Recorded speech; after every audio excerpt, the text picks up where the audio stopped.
de Jésus. Il y a puissance dans le nom de Jésus. Il y a puissance dans le nom de Jésus. Pour briser les chaînes, pour briser les chaînes, pour briser les chaînes, pour briser les chaînes, pour briser les chaînes, pour briser les chaînes. Il y a puissance dans le nom de Jésus. Il y a puissance dans le nom de mon Jésus. Il y a puissance dans le nom de Jésus. Pour briser les chaînes, briser les chaînes, briser les chaînes. Pour briser les chaînes, briser les chaînes, briser les chaînes.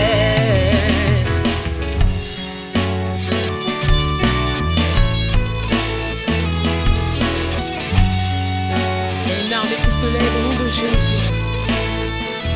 Il y a une armée qui se lève. Il y a une armée qui se lève. Il y a une armée qui se lève. Pour briser les chaînes, briser les chaînes, briser les chaînes, briser les chaînes, briser les chaînes. Briser les chaînes. Il y a une armée qui se lève pour le nom de Jésus. Il y a une armée qui se lève. Il y a une armée qui se lève. Briser les chaînes, briser les chaînes, briser les chaînes, briser les chaînes, briser les chaînes. Briser les chaînes.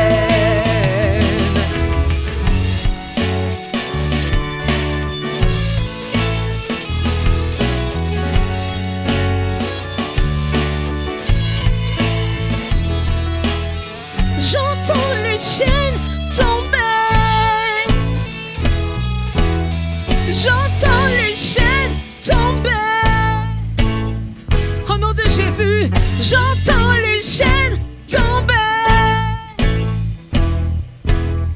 J'entends les chaînes tomber. J'entends les chaînes tomber.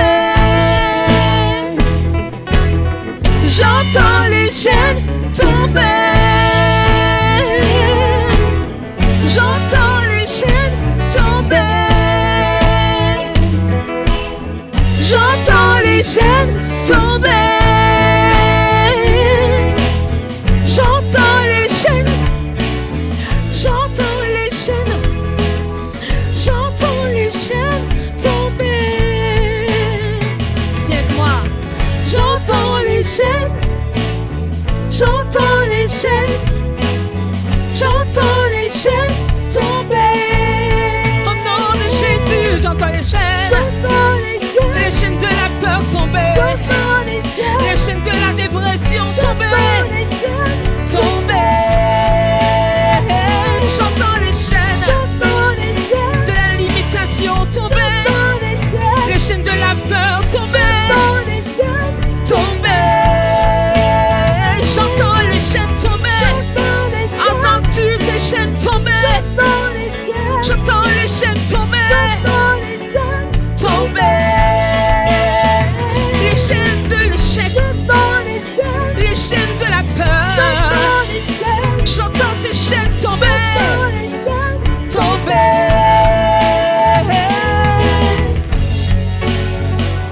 Car il y a une armée du Seigneur qui se lève sur la nation pour crier, pour briller, pour briser toute chaîne. Alléluia. Il y a une armée qui se lève dans le nom de Jésus. Alléluia. Il y a une armée qui se lève. Il y a une armée qui se lève au nom de Jésus. Il y a une armée qui se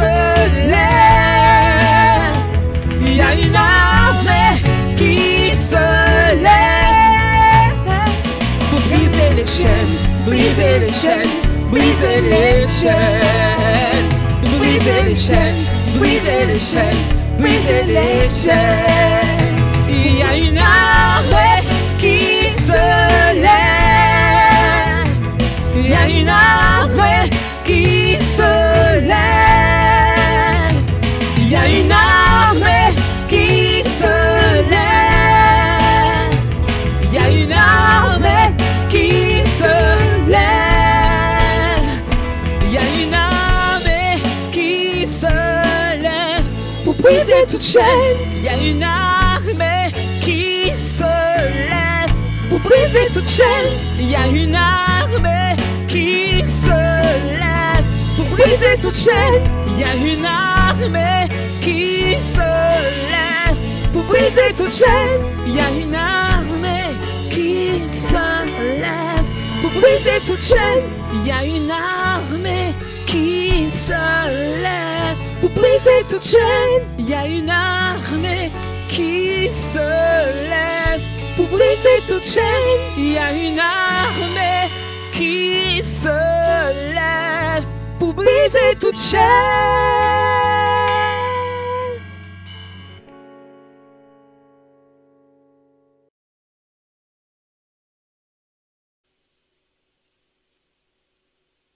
Bonjour à vous qui êtes fidèles à Étincelle, la proclamation de l'Évangile. Je vous remercie pour votre présence et votre soutien dans la prière. Je voudrais que nous puissions continuer. Nous sommes dans cette deuxième partie dans ce thème qui est des ténèbres à la lumière.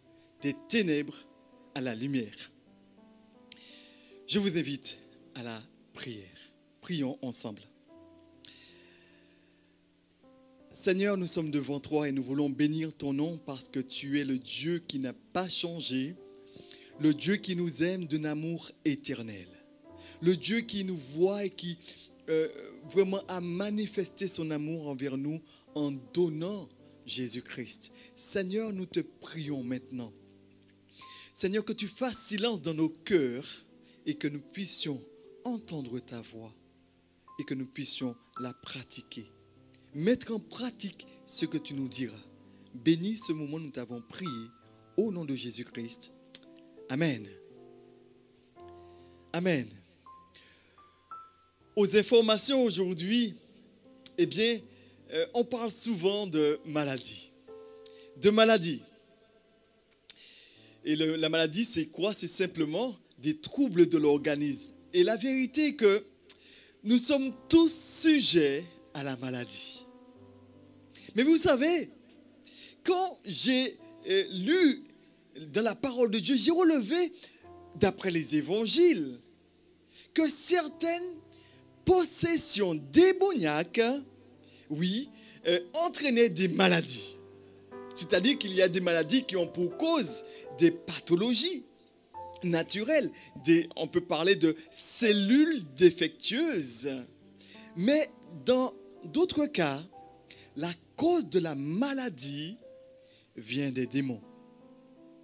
Vous savez, c'est comme certaines personnes qui ont des maux de ventre atroces, des maux divers de toutes sortes, et qui, après avoir fait plusieurs analyses, entendent leur médecin dire qu'ils ne trouvent pas l'origine de ce mal.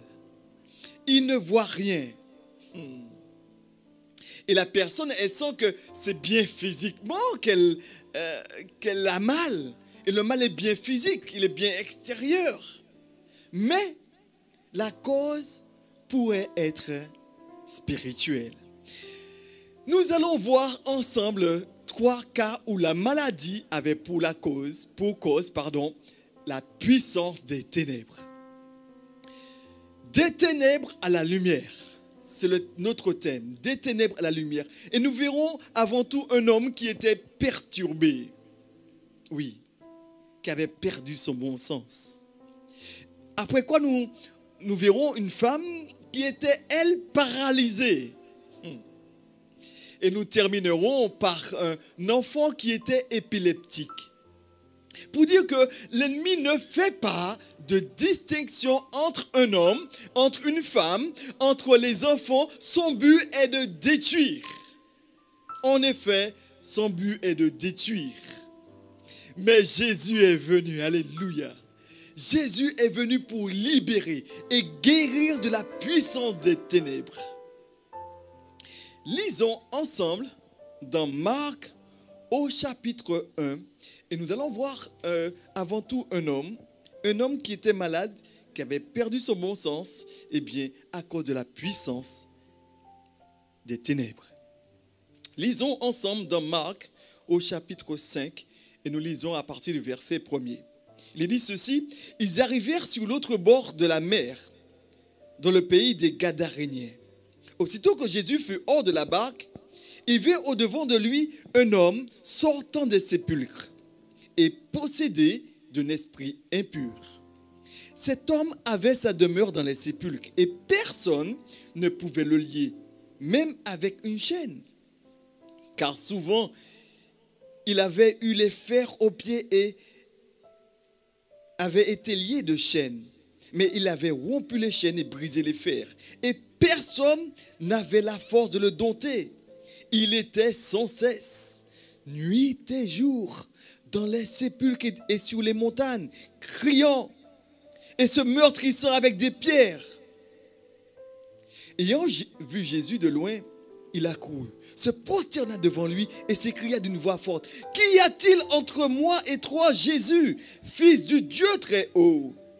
Je t'en conjure, au nom de Dieu, ne me tourmente pas. Car Jésus lui disait: sors de cet homme, esprit impur. Et lui demanda: quel est ton nom? Légion est mon nom, lui répondit-il, car nous sommes plusieurs. Et il le priait instamment de ne pas les envoyer hors du pays.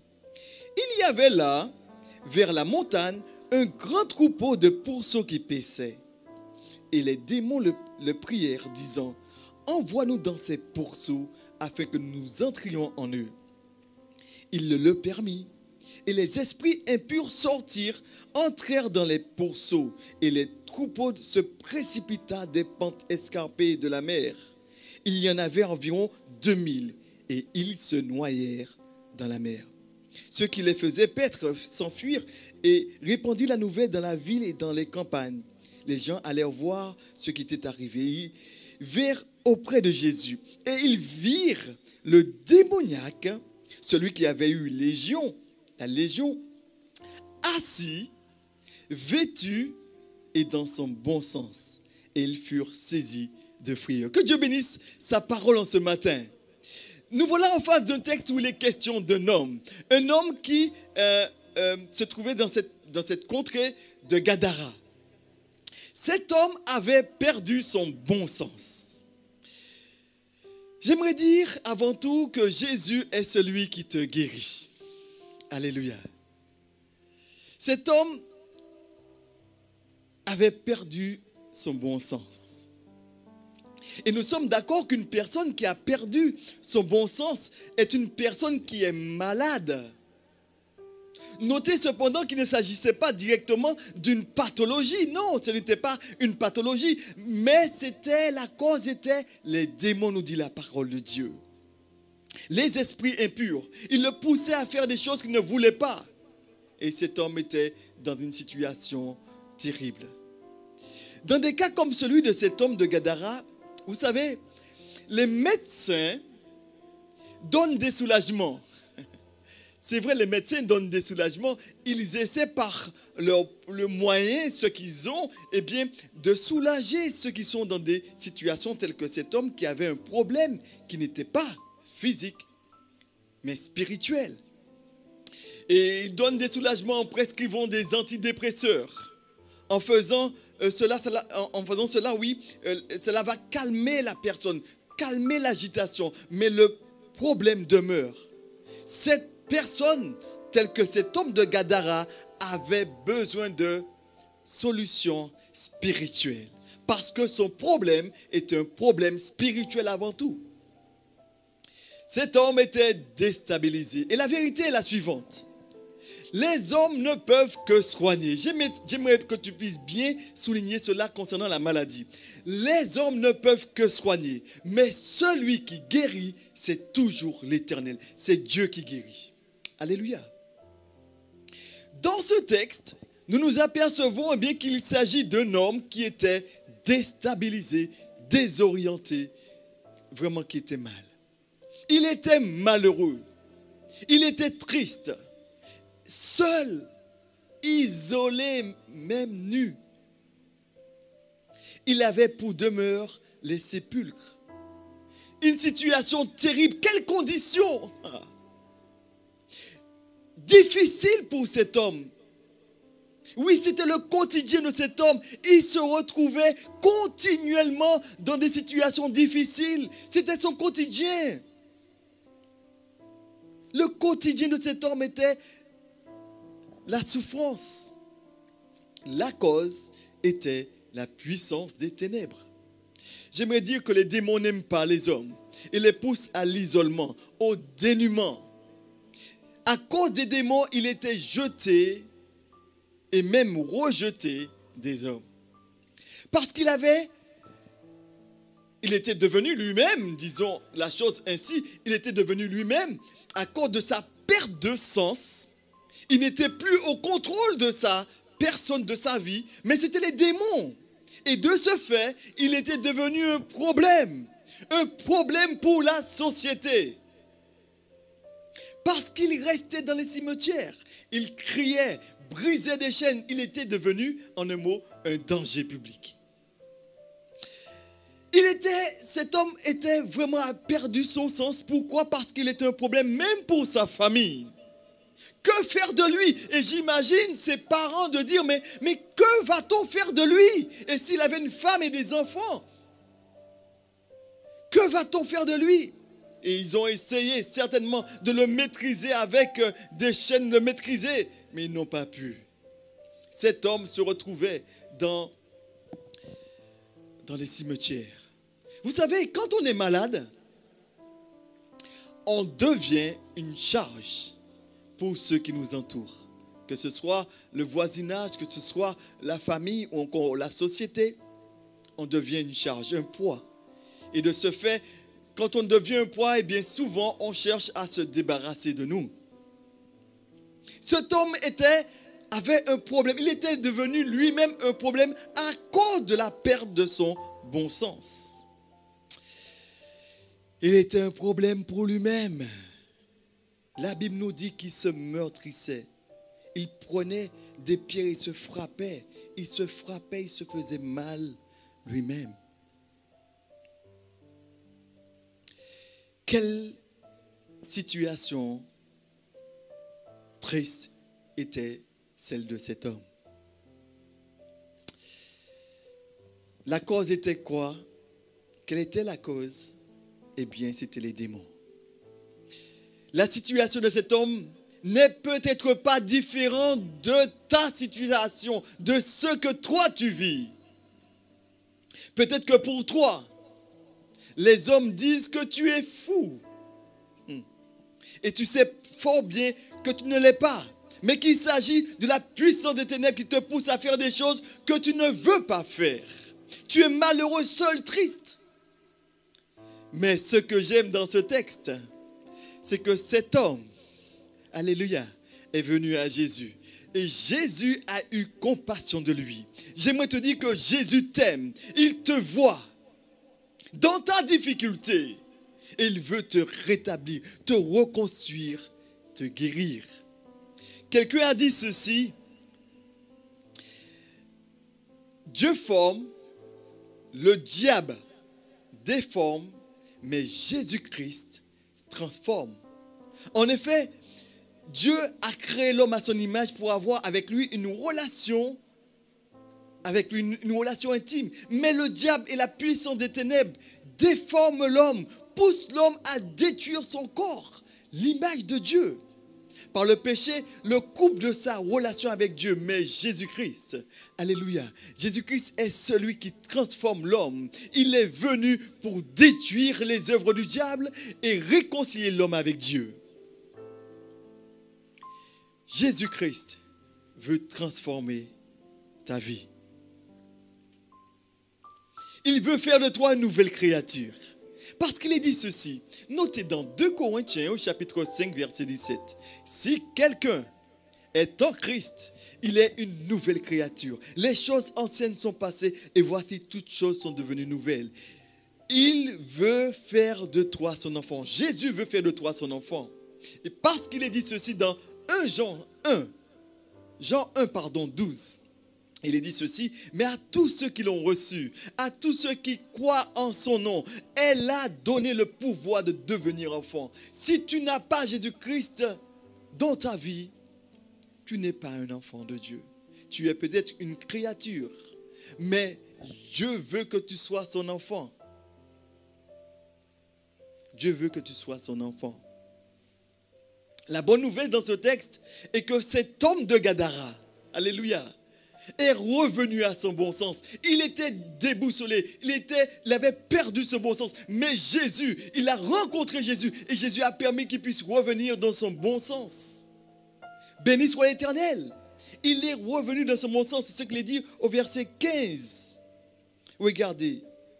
Ils virent le démoniaque, celui qui avait eu la légion, assis, vêtu dans son bon sens.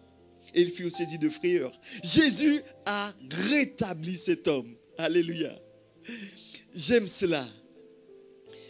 Peut-être que cet homme était découragé, comme ce que tu vis.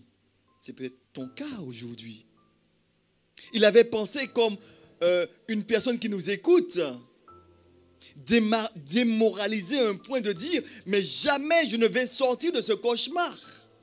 Peut-être avait-il perdu tout espoir de changement. Et peut-être que tu as perdu tout espoir de changement. J'aimerais te dire que Jésus a guéri cet homme de ce mal. Est-ce que tu peux, là où tu es, élever Jésus, dire gloire à Dieu, parce que Jésus a relevé cet homme. Jésus n'a pas abandonné cet homme dans cette difficulté qu'il vivait. Personne ne pouvait maîtriser cet homme qui était vraiment triste, qui était possédé. Personne ne pouvait le maîtriser. Il était mal, nu. Mais Jésus l'a guéri. Jésus l'a fait pour lui. Rien n'était possible à Dieu. Alléluia. La Bible dit que cet homme de Gadara avait reçu un changement. Il avait reçu un changement. La Bible nous dit qu'il était assis. Ça veut dire qu'il était dans une nouvelle position. Il était au pied de Jésus. Il n'est plus dans l'agitation. L'esprit d'errance est chassé. Il est maintenant dans une position d'écoute. Il écoute son Dieu. La Bible nous dit qu'il était assis. Et souvent, ceux qui sont possédés sont agités. Mais revenu dans son bon sens, il était assis. Il était stable. La Bible nous dit qu'il était vêtu. Jésus a chassé l'esprit de prostitution. Comme pour Adam et Ève. Souvenez-vous, quand ils avaient péché, Dieu lui avait donné un vêtement de peau d'animaux, un sacrifice, ce qui donne un vêtement de louange, qui donne à l'homme cette possibilité de venir en sa présence. Et ce que j'aime dans ce texte, c'est que cet homme était prêt à suivre Jésus. Au verset 18 et 19, la Bible nous dit que cet homme était prêt à pouvoir suivre. Et il a demandé à Jésus de venir, s'il pouvait venir après lui, parce qu'il voulait rester avec Jésus. Mais Jésus a dit non, va dans ta famille, va parmi tes proches et dis-leur ce que j'ai fait pour toi. Il était prêt à suivre Jésus. Voilà ce que fait Jésus dans la vie de celui qui vient à lui. Jésus le rétablit, redonne du sens à sa vie. Et cela, c'est merveilleux. C'est merveilleux. Il est dit ceci dans Jean 8, verset 12. Et Jésus a dit, « Je suis la lumière du monde. Celui qui me suit ne marchera pas dans les ténèbres, mais il aura la lumière de la vie. » Jésus est venu pour briser la malédiction des esprits méchants dans ta vie. Oui. Et cela, tu dois le savoir. Et j'aimerais te dire que tu peux sortir des ténèbres et connaître un épanouissement dans la lumière. Pour cela, viens à Jésus. Oui. Non pas pour la délivrance, non pas pour qu'il puisse faire quelque chose pour toi, mais pour lui donner ta vie, pour que tu puisses avoir non seulement la vie éternelle, mais voir sa puissance agir dans ta vie. Il y avait une femme que j'ai rencontrée qui entendait des bruits dans sa maison. Oui. Et nous avions été la voir. Nous étions deux, il y avait un frère qui était là avec moi. Et la première des choses que nous avons, quand nous sommes arrivés dans cette maison, en effet, nous avons entendu des bruits. Nous avons même vu des choses bouger. Et la première des choses que nous avons faites, eh bien, c'était de présenter l'évangile à cette personne. L'évangile qui est la puissance de Dieu pour le salut de quiconque croit. Et après que cette femme avait compris ce que signifie l'évangile, la bonne nouvelle, nous lui avons posé la question: voulez-vous de Jésus-Christ dans votre vie? Et cette femme a dit ceci, ce qui nous a étonnés: ce que je veux vraiment, c'est que vous puissiez prier pour moi et que les bruits s'arrêtent. Mais en quelque part, elle voulait que les bruits s'arrêtent, mais ne voulait pas de Jésus-Christ. Et j'aimerais dire que non, cela n'est pas possible parce que c'est Jésus qui libère. Et c'est au nom de Jésus que les démons partent. Et si vous n'avez pas Jésus dans votre vie, vous êtes en danger. Et cette femme avait besoin d'entendre que non, nous ne pouvons pas prier pour elle, pour que les bruits s'arrêtent, si elle n'a pas Jésus-Christ dans sa vie. Parce que la Bible dit ceci, et notez bien cela, que ce n'est pas rendre service à une personne en priant pour elle, en chassant les démons, si elle n'a pas Jésus-Christ dans sa vie. Et nous avons prié pour qu'elle prenne une décision avec Jésus-Christ, et non pas pour chasser les démons, qui se manifestaient en faisant du tapage, c'est vrai. Parce que la Bible déclare en Matthieu, chapitre 12, au verset 43 et 45, il dit ceci: lorsque l'esprit impur est sorti d'un homme, il va par des lieux arides cherchant du repos. Il n'en trouve point. Alors il dit: je retournerai dans la maison d'où je suis sorti. Et quand il arrive, il la trouve vide et balayée et erronée. Il s'en va. Et il prend avec lui, 7 autres esprits plus méchants que lui. Ils entrent dans la maison, s'y établissent, et la dernière condition de cet homme est pire que la première. Ce que l'homme a besoin, non pas de délivrance, non pas de guérison, mais de Jésus. Car c'est Jésus qui te libère, qui te guérit. Ce n'est pas rendre service à une personne de prier pour elle si elle ne veut pas de Jésus-Christ, je le répète. Parce que c'est au contraire l'exposer davantage. Oui, l'exposer davantage. Donc nous avons vu dans un premier temps un homme qui était malade à cause des démons, mais Jésus a libéré, l'a guéri. Voyons maintenant une autre femme, un deuxième point. Une femme courbée depuis des années. Je voudrais que tu puisses souligner cela ce matin, que tu puisses garder précieusement simplement ceci. Jésus est celui qui te libère, qui te guérit. Nous allons lire ensemble dans Luc au chapitre 13. Dans Luc au chapitre 13, et nous allons lire à partir du verset 10 à 17. Luc 13, nous lisons du verset 10 à 17. Jésus enseignait dans une synagogue le jour du sabbat. Et voici, il y avait là une femme possédée d'un esprit qui la rendait infirme depuis 18 ans. Elle était courbée et ne pouvait pas du tout se redresser. Lorsqu'il la vit, Jésus lui adressa la parole et lui dit: femme, tu es délivrée de ton infirmité. Et il lui imposa les mains. À l'instant, elle se redressa et glorifia Dieu. Une femme qui avait un problème, elle n'était pas dans son bon sens. Car cette femme était courbée. Et vous savez, quand on est courbé, vraiment, on a cette position, on ne peut pas relever la tête. On est courbé, on ne voit que le sol, que les choses de la terre. Autrement dit, on ne voit que son problème. On ne voit que son problème. Jésus a redressé cette femme. Nous dit la Bible, et je crois que Dieu veut redresser une personne aujourd'hui. Une personne qui, là où tu es, derrière ton écran, je crois que Dieu veut aussi redresser. Parce qu'il y a quelque chose peut-être qui te tient courbé, sous un esclavage peut-être. Mais Jésus est venu pour restaurer l'homme. Jésus a guéri cette femme. Alors, avant d'aller plus loin, relevons un détail. Où se déroule cette histoire? Eh bien, la Bible nous dit qu'ils étaient dans la synagogue. Et il est étonnant parce que c'est là où le nom de Dieu est invoqué. Étonnant, n'est-ce pas? Dans le temple, encore là où le nom de Dieu est invoqué, là où Jésus se trouve, où vraiment il cherche la présence de Dieu. Dans ce lieu se trouve une femme qui était possédée d'un esprit impur qui la tenait infirme. Et c'est un petit clin d'œil aux chrétiens aujourd'hui, parce que dans le temple aujourd'hui, et cela s'adresse aussi aux chrétiens, cette femme était dans la maison de Dieu. Et pourtant, sous la puissance démoniaque. Satan la tenait liée, courbée depuis 18 ans. 18 ans! Mais écoutez-moi, 18 ans, c'est quasiment une vie déjà. Parce qu'à 18 ans, on est déjà majeur.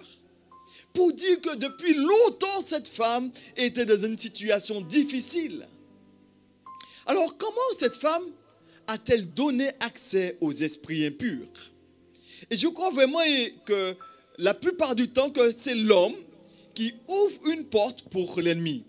Il peut recevoir un sort, c'est-à-dire qu'on peut lui jeter un sort. Mais la plus grande partie du temps, pour la petite expérience que j'ai rencontré des personnes qui, ce sont eux-mêmes qui ont ouvert une porte pour l'ennemi.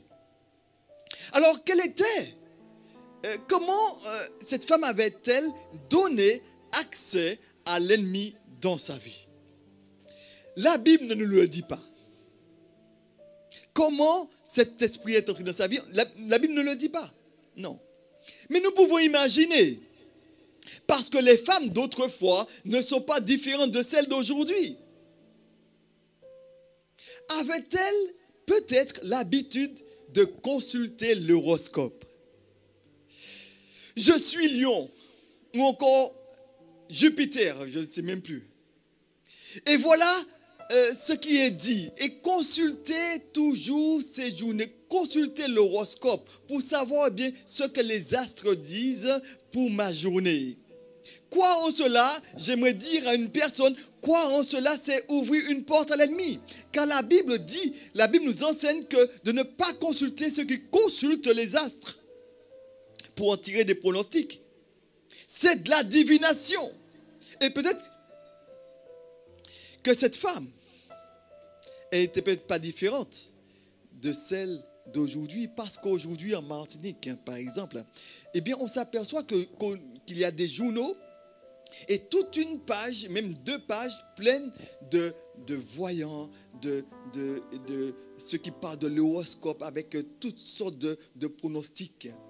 Peut-être que cette femme, elle consultait l'horoscope. Et consulter l'horoscope, c'est ouvrir une porte à l'ennemi.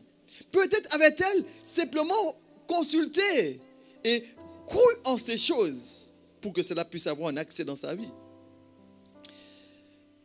Quelle pouvait être cette porte d'entrée dans la vie de cette femme? Peut-être avait-elle voulu charmer un homme pour qu'il soit toujours à ses pieds. Les hommes sont tellement infidèles aujourd'hui. Je veux le garder avec moi. Je l'aime tellement. Alors, par rapport à cela, et peut-être que elle a fait comme beaucoup de femmes font aujourd'hui. Elles vont voir un sorcier.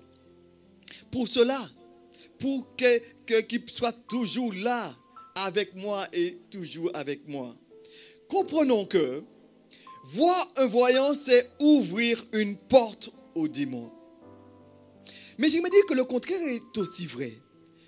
Parce qu'il y a des femmes qui vont voir pour attirer des hommes, pour les garder. Mais même, j'ai rencontré une fois une femme qui avait été voir un sorcier parce qu'elle avait connu un jeune homme qui ne cessait de l'opportunité, un jeune homme qu'elle avait fréquenté. Et ce jeune homme continuellement, on pourrait dire cela comme ça, eh bien, l'importunait. Et qu'est-ce qu'elle a fait, cette femme? Elle a été voir un sorcier pour lui dire, eh bien, voilà, je veux me débarrasser de ce jeune homme. Alors qu'a fait le sorcier? Il lui a donné justement un bain et lui a donné un petit réservoir dans lequel il y avait des cheveux attachés, puisque nous avons dû prier pour briser ces choses. Et dans un petit, il y avait de l'eau, il y a quelque chose de bizarre. Cette femme ne savait pas, comme beaucoup de personnes ne savent pas, en allant voir un sorcier, simplement en mettant son pied dans ce lieu où, qui invoque les morts, qui invoque des choses, qui font des choses occultes, en mettant simplement son pied, on ouvre une porte à l'ennemi.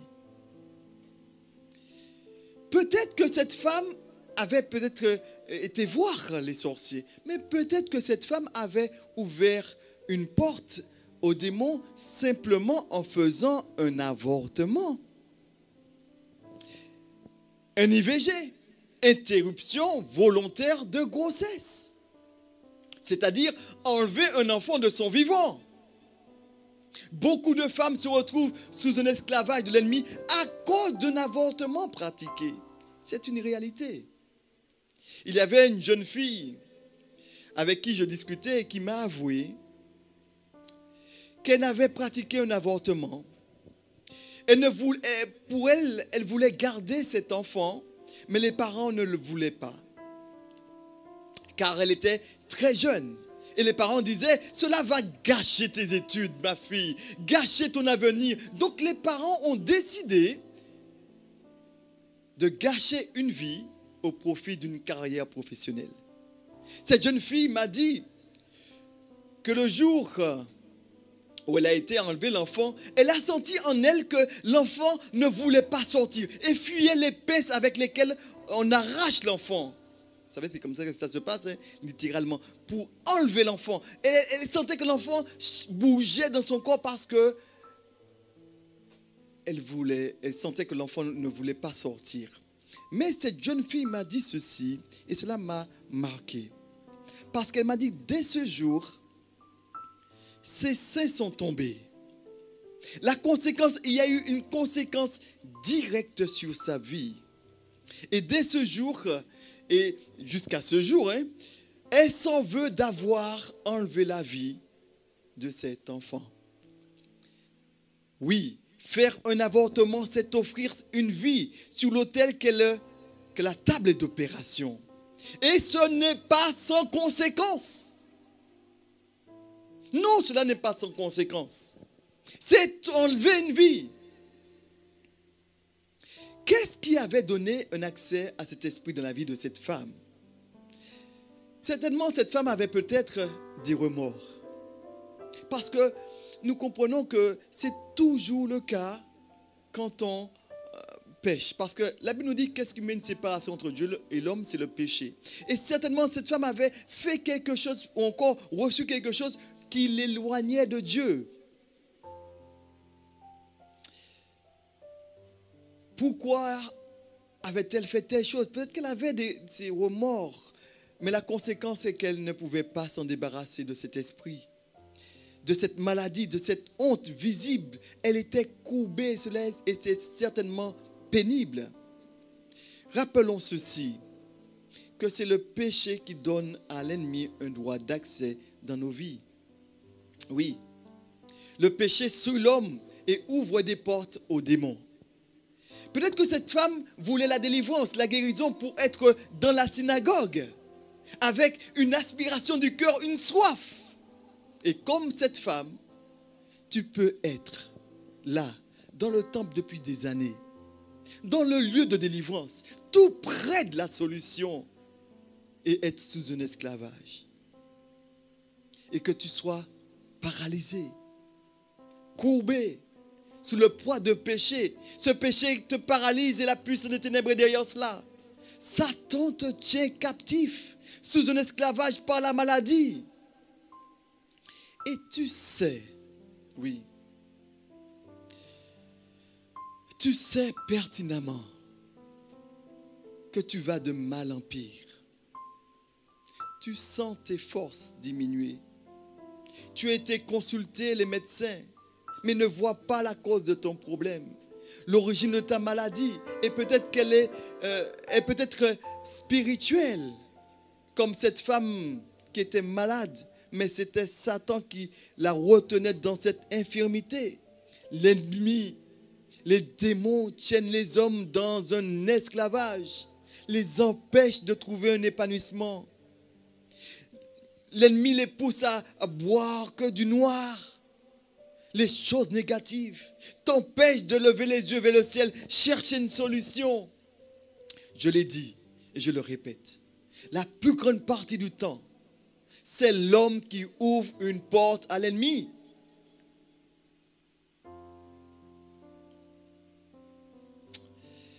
Demeurer dans un péché, c'est-à-dire dans une chose que nous savons qui ne glorifie pas Dieu, le mensonge, l'adultère, la pornographie, la débauche sous toutes ses formes. Il est dit ceci, notez, dans 1 Jean 5, verset 18. Nous savons que quiconque est né de Dieu ne pêche point. Mais celui qui est né de Dieu se garde lui-même et le malin ne touche pas. S'il y a un péché, le malin peut le toucher. Alors j'aimerais te poser la question suivante. Oui, à toi qui m'écoutes. Quel est le péché qui te tient, qui te retient depuis des années? Quel est ce péché dans lequel, le diable te tient depuis si longtemps? Quel est ce péché? La vérité, quand les hommes ouvrent une porte à la puissance des ténèbres, les démons entrent et font entrer d'autres après eux. Et ceux qui vivent ces choses, et ils deviennent esclaves. Ils veulent dire non, mais ne peuvent pas résister à ces puissances. Leur situation s'aggrave de jour en jour. De ceux qui ont dit peut-être non à l'alcool, qui prennent des résolutions, qui font des cures d'âme, mais qui recommencent. Non à la drogue, non à la cigarette. Ils veulent dire non, mais n'y arrivent pas. Ils sont esclaves. Nombre de ceux que j'ai rencontrés qui sont malheureux, sous les boîtes de cigarettes, en gros, il est écrit « Fumez tue ». Et puis on met sur ces boîtes de cigarettes, tous les effets négatifs de la cigarette, des poumons, du cancer des poumons, mais des choses terribles. Nous entendons des slogans concernant l'alcool. Celui qui conduit et celui qui ne boit pas.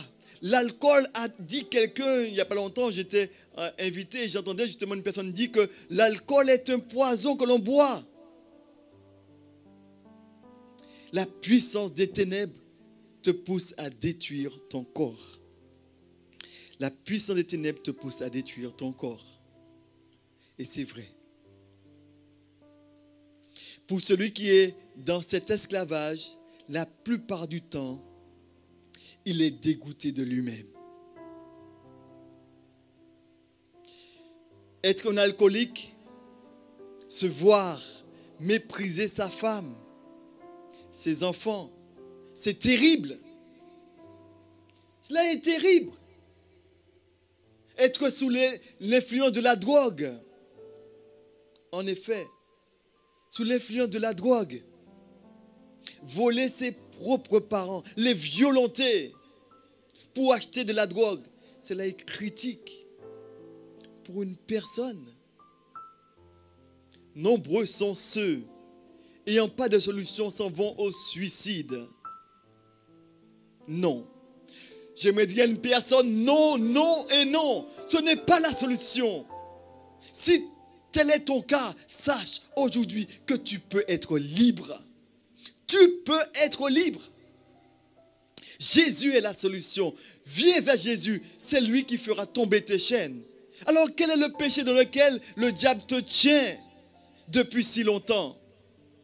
Vous savez, j'ai fait un constat que l'un des péchés que l'ennemi utilise la plus grande partie du temps pour paralyser l'homme, les tenir captifs, les mettre sous un esclavage, est la débauche.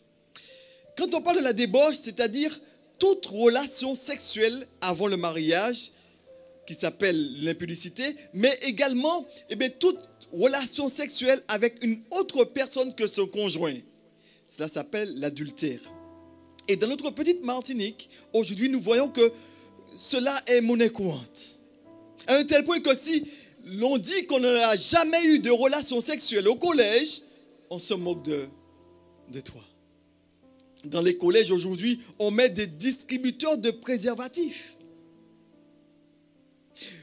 Dire que l'on est fidèle à sa femme, il y a des moqueries pour une personne, pour un homme qui dira à ses collègues, par exemple, moi je n'ai qu'une femme et c'est bon.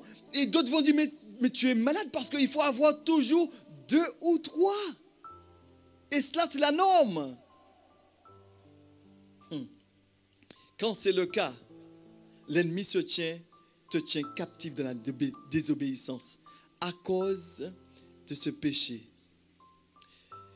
Permets-moi de souligner cette vérité. Comprends que quand tu as une relation sexuelle avec une personne, tout ce qui est dans cette personne, dans l'un, passe dans l'autre. Il y a vase communicant. S'il y a un mauvais esprit dans l'un, il va passer aussi dans l'autre. Et ainsi, l'autre sera contaminé. Je crois que c'est un des moyens que l'ennemi utilise souvent pour posséder les hommes dans des relations intimes, des relations sexuelles illicites. C'est pourquoi. Et pourquoi je le dis? La Bible dit ceci dans 1 Corinthiens au chapitre 6, du verset 9 à 10 et 16 à 18. Nous allons lire dans 1 Corinthiens parce que je crois qu'il est important que tu puisses souligner cela.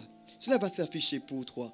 Il est dit ceci: ne vous y trompez pas, ni les débauchés, c'est-à-dire que ceux qui pratiquent la débauche, ni les débauchés, ni les idolâtres, ni les adultères, ni les efféminés, ni les homosexuels, ni les voleurs, ni les cupides, ni les ivrognes, ni les outrageux, ni les ravisseurs n'hériteront le royaume de Dieu.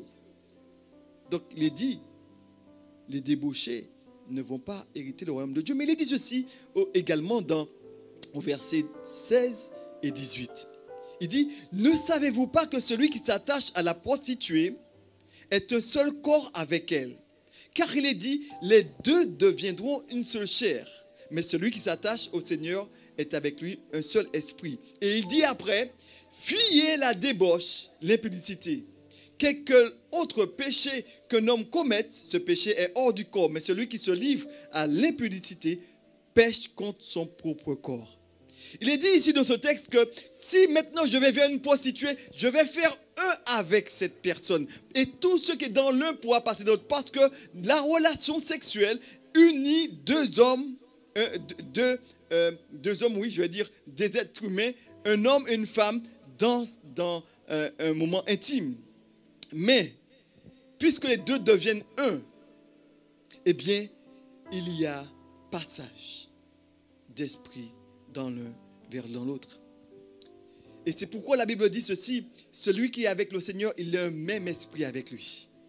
C'est-à-dire que si j'ai Jésus-Christ dans ma vie, eh bien, je vais faire un même esprit. Et ce sera l'esprit de Dieu qui sera en moi. Et c'est pourquoi la Bible dit ceci dans ce texte.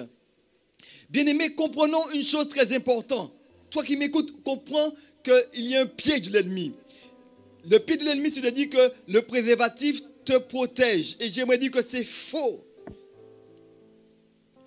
En partie, pour certaines maladies, et même pour d'autres maladies, ce n'est pas exact. Tu n'es pas protégé car le préservatif n'empêche pas à l'esprit méchant d'entrer en toi. Si l'esprit est en toi, il va attirer la malédiction, la maladie. Le préservatif ne met pas de frein aux démons. La Bible dit clairement dans Éphésiens 4, ne donnez pas accès au diable. Aujourd'hui, c'est vraiment devenu, il n'y a pas... aujourd'hui, dire que je n'ai pas de relation, je me tiens pur jusqu'au mariage, et bien on est méprisé. Mais la plus grande partie du temps, l'ennemi est derrière cela pour posséder les hommes. Tu peux être courbé depuis des années à cause de l'impudicité, l'adultère. Mais sache que Jésus-Christ est venu pour te libérer de l'esclavage, alléluia, du péché qui donne à l'ennemi un droit d'accès dans ta vie. Et tu peux changer cela. Tu peux venir à Jésus. C'est lui qui va te redresser. Cette femme a rencontré Jésus. Elle est revenue à son bon sens. Alléluia. Gloire à Jésus. Jésus a libéré cette femme et l'a guérie de son mal. Dis là où tu es, gloire à Dieu. Dis là, oui, dis gloire à Dieu. Parce que vraiment, Dieu a fait quelque chose pour cette femme. Dieu a fait quelque chose pour cet homme. Dieu a fait quelque chose pour cette femme. Il ne l'a pas laissée, ne l'a pas abandonnée. Jésus a vu la misère de cette femme, sa détresse. Et Jésus te voit. Il veut te libérer et te guérir. Jésus est venu pour briser la maladie du péché dans ta vie. Tu peux retrouver ton bon sens. Alléluia. Tu peux retrouver ton bon sens. Oui. Et ça, c'est formidable. Viens simplement à celui qui libère, qui te guérit. C'est Jésus. Tu peux retrouver ta santé, qu'elle soit physique, psychologique, spirituelle. Jésus est celui qui te guérit. J'aimerais te dire que Jésus a guéri cet homme de Gadara. Jésus a guéri cette femme. Et nous allons le voir prochainement. Jésus a guéri un enfant qui était ici épileptique. Je ne sais pas ce que tu vis, mais viens à Jésus. C'est lui seul qui peut changer ta situation. Aussi difficile qu'elle soit, c'est Jésus qui est la solution. Viens à Jésus. Quel que soit ton problème, quelle que soit son origine, qu'elle soit physique ou spirituelle, Jésus est celui qui te guérit. Avant de terminer, je voudrais rappeler la souveraineté de Jésus. Parce que la Bible déclare que Jésus a le pouvoir, a tout pouvoir dans le ciel et sur la terre. Il est lui le Fils de l'homme qui est apparu pour détruire les œuvres du diable. Alléluia. Il a apparu pour détruire les œuvres du diable. Jésus a dépouillé les dominations, les autorités. Il les a livrées publiquement en spectacle, en triomphant d'elle par la croix. Jésus a vaincu à la croix. Son sang a coulé pour nous laver de nos péchés, pour nous faire sortir de l'esclavage du péché, pour nous guérir de nos maladies. Et je voulais dire que tous, nous sommes malades. Pourquoi? Parce que la Bible dit que tous les hommes ont péché. À cause du péché, eh bien, nous sommes dans un mauvais sens. Inévitablement, nous sommes sous la malédiction, sous la condamnation du péché. Un cancer, une faiblesse, tout cela, c'est la cause d'un péché. Mais Jésus donne la vie. Jésus est celui qui te guérit. J'aimerais te dire,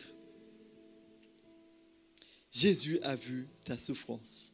Jésus voit encore ce que tu vis. Et il voudrait t'aider. Il a déjà envoyé pour toi un libérateur. Pour te sortir de ta misère, de la détresse, de l'abandon, de la solitude. Dieu t'aime. Donnez-lui la possibilité d'agir dans votre vie. Et je voudrais maintenant m'adresser à une personne et lui dire ceci. Là où tu es, peut-être que tu n'as pas pris la décision avec Jésus. Je ne sais pas ce que tu vis. Quelle est ta situation? Est-ce qu'il y a des bruits chez toi? Est-ce qu'il y a des situations difficiles? Je ne sais pas ce que tu vis. Mais j'aimerais te dire que Jésus est apparu pour détruire les œuvres du diable. Alors, laisse Jésus entrer dans ta vie. Et je t'invite à faire une prière comme étant ta prière. Là où tu es, je t'invite à dire à Jésus, à l'inviter à venir dans ta vie. Dis-lui, comme une prière. Dis-lui maintenant, Seigneur Jésus, je te demande pardon. Peut-être que j'ai fait des choses, et certainement j'ai fait des choses qui ne t'ont pas glorifié. Et de ce fait, j'ai ouvert des portes à l'ennemi. Mais je veux te les confesser. Je renonce au péché, au mensonge, à l'adultère, à l'impudicité, à toutes ces choses. Et je t'invite maintenant, Seigneur Jésus, à entrer dans ma vie. Viens et fais ta demeure en moi. Seigneur, donne-moi la vie. Change mon cœur. Interviens. Remets-moi dans le bon sens. Dans le nom de Jésus-Christ. Amen. Alors que Dieu vous bénisse. Et je crois que ce que Dieu a commencé, il le fera. Alors prochainement, nous allons voir un enfant qui lui a été sous une puissance des ténèbres, mais Jésus l'a guéri. À très bientôt sur Étincelle, la proclamation de l'Évangile. À très bientôt.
Je dis oui, oui.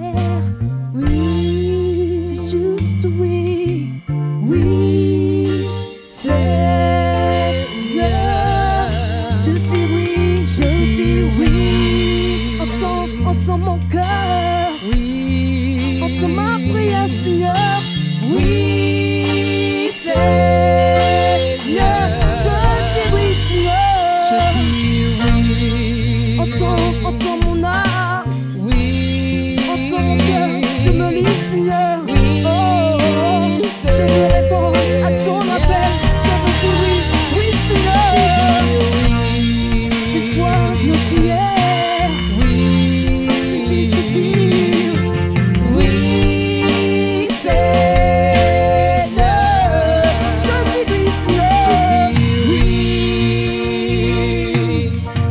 oui, oui, Seigneur, je dis oui, entends mon cri, Seigneur, oui, je veux obéir, oui, nos prières me soumettent à ta volonté, Seigneur, mon Dieu, je dis oui, Seigneur, oh, non pas moi, Seigneur, mais ta volonté, Seigneur, mon Dieu, oh, quoi que tu demandes, oui, je veux obéir, Seigneur, oui, entends mon cri, entends ma voix, Seigneur, oh, je veux te donner ma vie, tout, Seigneur, c'est pour ta gloire, mon Dieu, moi, non pas moi, mais toi, Seigneur, soumis en moi, oh Seigneur, prends le contrôle de ma vie, Seigneur, oh, entends mon soupir, mon âme soupire, Seigneur, quoi que tu demandes, oui, oui, oui, Seigneur,